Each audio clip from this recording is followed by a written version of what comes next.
It is said that big eyes are attractive, which is true for sure, but this is only one part of the story, because in reality, yeah, some people prefer big eyes, but on the other hand, other people prefer small eyes, at least on a subconscious level. And in this video, I'm gonna tell you what does it mean to have small eyes and why small eyes are too much underrated despite their advantages that you will fully grasp in few seconds. And if you're a single girl with small eyes, I have a piece of advice for you at the end of this video, which is what kind of man will find your small eyes attractive. So please watch this video carefully until the end and don't forget to hit the like and subscribe buttons as a form of appreciation to this exclusive content. Back to the meaning of small eyes. You might wonder how that meaning could be trusted or even known from the very beginning, but the answer is simple. It's a term in biology called epigenetics, which is the study of how your behaviors and environment can change the way your genes work without changing your DNA sequence. It sounds complicated, but the concept is really simple. For example, when your personality is subjected to long-term changes, guess what happens? Your facial features change accordingly on the long term, and vice versa. So, what does epigenetics say about small eyes?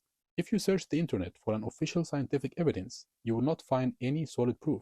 But according to non-official observations of face reading experts, it was noticed that there is a strong correlation between small eyes and two main personality traits. And once I tell you about these two traits, you can confirm them by yourself right now, by referring to people you know who have small eyes, or by referring to yourself, if you yourself have small eyes.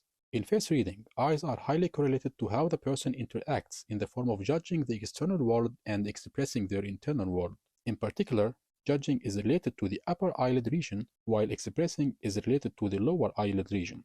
And in the case of small eyes, both judging and expressing are subjected to deep and narrow filters that gives them a strong sense of caution and makes them very attentive to details.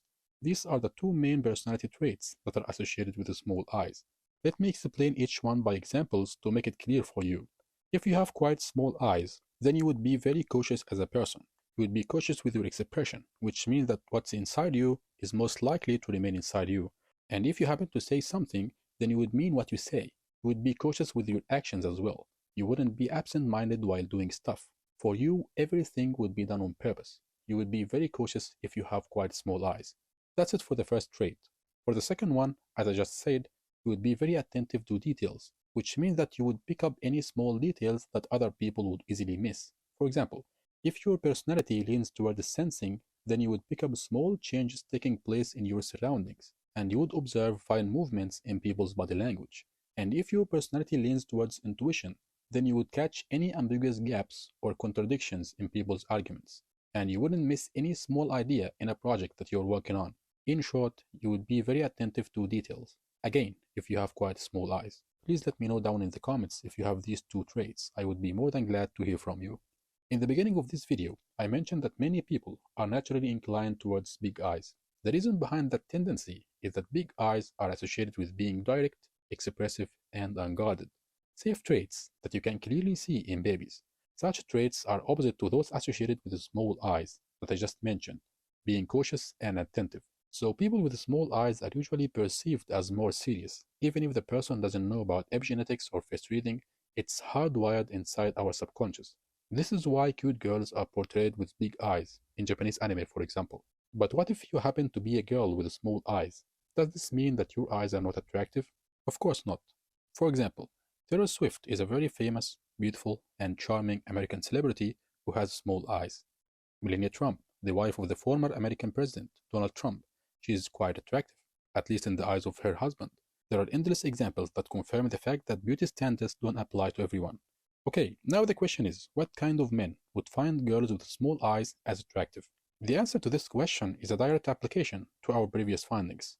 Such men are the same men that would find these two associated traits as attractive. Men who like their spouses to be cautious and attentive. Those men are most likely to be serious, hard-working men.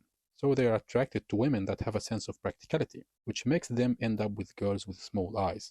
They themselves are most likely to have small eyes as well. If you take a look on the eyes of Melania's husband and Taylor's boyfriend, you will find that both of them have small eyes as well. Now we reached the end of this video. I hope I could answer all of your questions. If you find this video useful and interesting, then please don't forget to hit the like and subscribe buttons. The Vertex is talking, and see you next time.